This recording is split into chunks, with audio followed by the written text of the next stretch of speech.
केंद्र की सरकार जो शासन चला रही है, शायद आपको पता है, नहीं पता है, आप ही के माध्यम से मैं जानता हूं कि सेंसेक्स गिरते जा रहा है। निफ्टी पिछले 28 सालों में सबसे ज़्यादा गिरा है तो अभी गिरा है, और ये सारी खबरों को छुपाने के लिए कब्र की बात हो रही है। तो आप 400 साल पुरानी बात आप निकाल रहे हैं तो निकालो, और इमीडिएट जो भी वहाँ उनकी कब्र है उखाड़ डालो।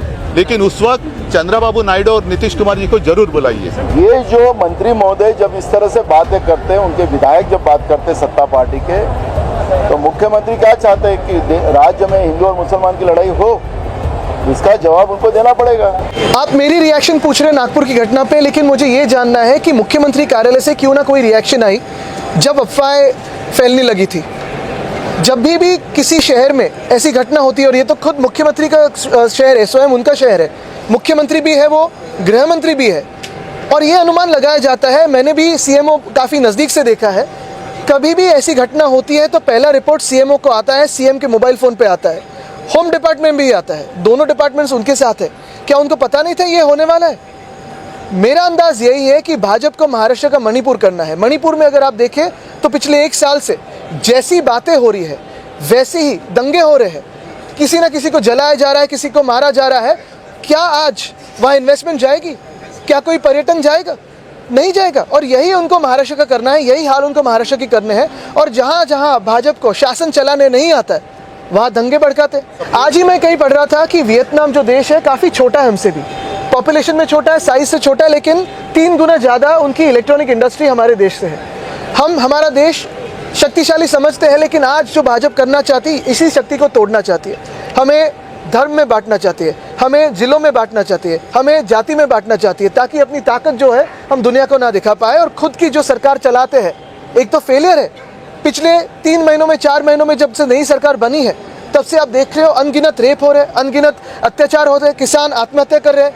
केंद्र की सरकार जो शासन चला रही है, शायद आपको पता है, नहीं पता है, आप ही के माध्यम से मैं जानता हूं कि सेंसेक्स गिरते जा रहा है। निफ्टी पिछले 28 सालों में सबसे ज़्यादा गिरा है तो अभी गिरा है, और ये सारी खबरों को छुपाने के लिए कब्र की बात हो रही है। स्टेट इंटरवीन नहीं कर रहा है, इतना मैं जानता हूं, और स्टेट को कोई एलिमेंट है स्टेट में जो ये दंगे पसंद करते हैं, लेकिन इसमें मरता है वो आम आदमी मरता है।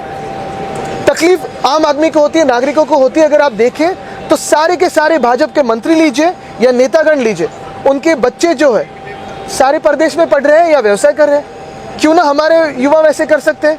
उनको तो यही फंसाया जा रहा है कि आज आप आंदोलन करो, आज इसके सामने नाचो, आज उस पर पत्थर फेंको, लेकिन कोई भी बात शिक्षण की नहीं कर रहे हैं। सारे के सारे लोग ये 300, 440 साल, 50 साल पुरानी बात कर रहे हैं। सरकार उन्हीं के हाथों में। अगर कब्र को खोदना है, कब्र को तोड़ देना है, तो प्रधानमंत्री महोदय फ़ोन लगा सकते हैं, एएसआई को आदेश दे सकते हैं, लेकिन ये ना करते हुए ये सारी नौटंकी मूवमेंट करनी है उनको, ताकि अपनी बात चलती रहे। और देश की जो किसानों की बात है, महिलाओं की बात है, युवाओं की बात है, आम नागरिक की जो पीड़ित है, जो त्रस्त है, उनकी बातें उन्हें ना सुनाई दे। मैं तो कहता हूँ ये प्रोटेस्ट के बदले जाओ, कब्र को तोड़ दो, लेकिन भाजपा के नेताओं के जो बच्चे परदेश में पढ़ रहे हैं या व्यवसाय कर रहे हैं, उनको उस प्रोटेस्ट में आगे रखो, क्योंकि केसेस होने वाले हैं वो हमारे युवाओं पे होने वाले हैं।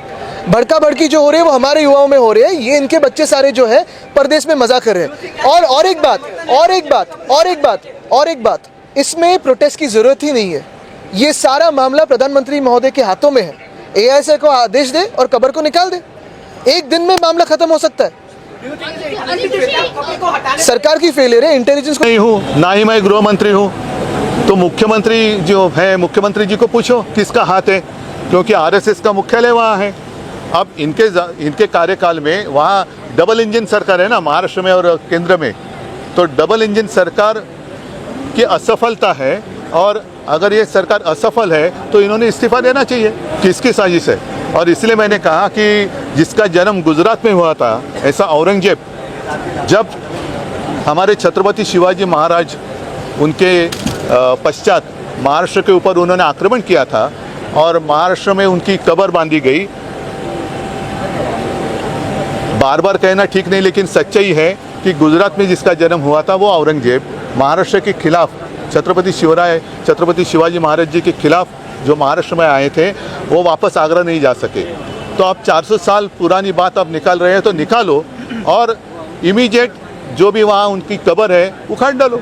लेकिन उस वक्त चंद्रबाबू नायडू और नीतीश कुमार जी को जरूर बुलाइए। अगर भारतीय जनता पार्टी बीजेपी को हरे रंग से कुछ तकलीफ है तो उनके झेंडे पर जो हरा रंग आहे वो उन्होंने हटाना चाहिए। तुम्ही आमच्या भगव्याला कलंक लावण्याचा प्रयत्न केला, शिवसेनेचा भगवा जो शिवछत्रपतींचा भगवा आहे त्याला कलंक लावण्याचा प्रयत्न केला आणि तुम्ही आम्हाला हिंदुत्व शिकवता।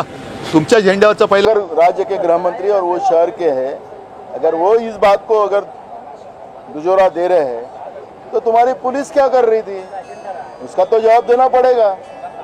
अगर पूर्व नियोजित है तो पत्थर कहाँ से लाके रखे थे, तलवार कहाँ से लाके रखी थी, कुल्हाड़ कहाँ से लाके रखी थी, तो पुलिस के पास खबर नहीं थी। जो बजरंग दल के लोग, विश्व हिंदू परिषद के लोग वहाँ पर पहले से ही धमकी दे रहे थे। शाम से उन लोगों ने इस घटना को वारदात देने का काम शुरू किया था और वो खुद मुख्यमंत्री ने बताया कि खुद पुलिस स्टेशन में ये लोग गए थे, रिपोर्ट देने को गए थे, खुद ही बताया कि मुस्लिम धर्म के लोग पहुंचे थे रिपोर्ट देने के लिए। तो फिर ये सब सुनिश्चित था, तो पुलिस की असफलता उसमें सामने आती है।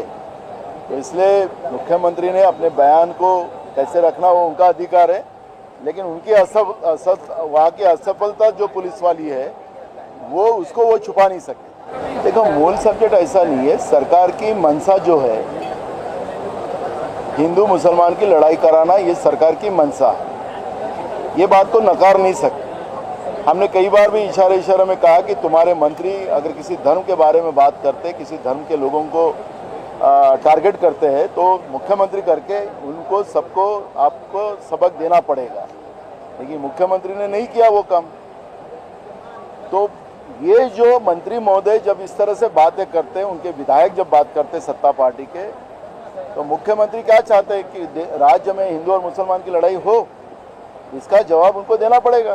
देखो, हमारे प्रदेश अध्यक्ष ने उस बात को अवगत कराया कि मैंने सरकार को कहा है कि औरंगजेब के विचारधारा की सरकार, तो सरकार अगर औरंगजेब के विचारधारा की नहीं तो इनको लगना क्यों चाहिए?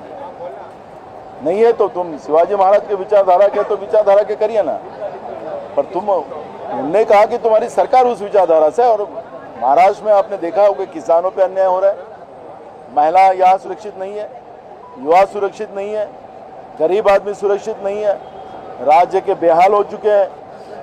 तो औरंगजेब का जो जमाना था वही जमाने के जैसे ये सरकार चल रही है, उस बात को हमारे प्रदेश अध्यक्ष ने बात रखी है। तो सरकार माई बाप है, उनको किसको कार्रवाई करना, किसको अंदर डालना, किसको क्या इंक्वायरी लगाना सरकार लगा सकती है। क्या करना करिए, हमारे पास न्याय व्यवस्था का दरवाजा हम ढुकाएंगे। लेकिन हमारे प्रदेश अध्यक्ष ने बात को स्पष्ट कर दिया है कि हमने एक व्यक्ति को नहीं कहा, सरकार को कहा है, सरकार उस राह पे चल रही है। बोला है उनने कि मैं माफी मांगूंगा नहीं, मैंने ये लाइन बोला है। आदित्य ठाकरे महाराष्ट्र को किसी अन्य प्रांत के साथ जोड़कर बदनाम कर रहे हैं। नागपुर में जब दंगे हुए तो दंगों में उद्धव ठाकरे के कार्यकर्ता क्या कर रहे थे?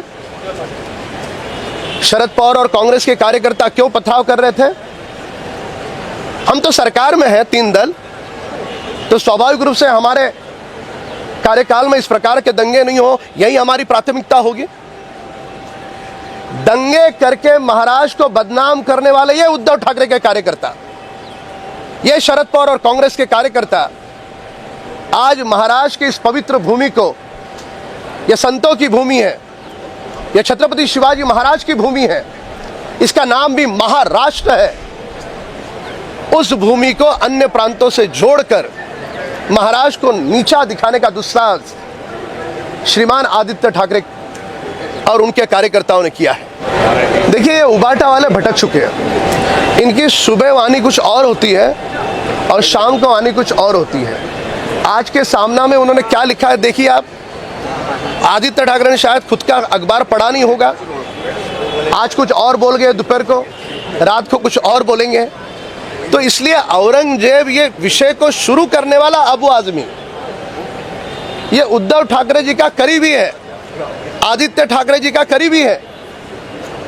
क्या उन्होंने ये जानबूझकर के हमारे महाराज जी का अवमान कराया है? महाराष्ट्राला बदनाम करण्याचा जो कटकारस्थान रचला जात आहे त्याच्यातला हा भाग आहे। याचे धनी कोण आहे? पण बोलवी ते धनी, करवी ते धनी कोण आहे? हे पोलिसांनी शोधायला पाहिजे. हा इंटेलिजन्सचा फेलियर आहे. ज्या शहरात मुख्यमंत्री राहतात, ज्या शहरात केंद्रीय मंत्री राहतात, त्या शहरात आणि त्या केंद्रीय मंत्र्यांच्या घराजवळच्या भागामध्ये अचानक दंगल पेटते. एका चादरीवरनं दंगल पेटते. ती चादर तिथे राहतेच कशी काय? मला आठवतं, मला माहिती आहे की एखादा पुतळा जाळला आंदोलनाच्या दरम्यान तर पहिल्यांदा पुतळा गायब केला जातो की कुठलीही निशाणी नको, वाद नको. ती चादर राहते कशी काय? हा हे हे हे दुर्लक्ष झालं आणि त्याच्यामुळे सगळं घडलं ना. पोलिसांना जबाबदार धरायचं की नाही? पोलिसांनी आपली जबाबदारी पार पाडावी ना. माझं एवढंच म्हणणं आहे, औरंगजेब नाही तुम्हारे जेब के ऊपर ध्यान दो. औरंगजेबला पुढे करून तुमचा खिसा व्यवस्थित कापला जातोय तो बघा.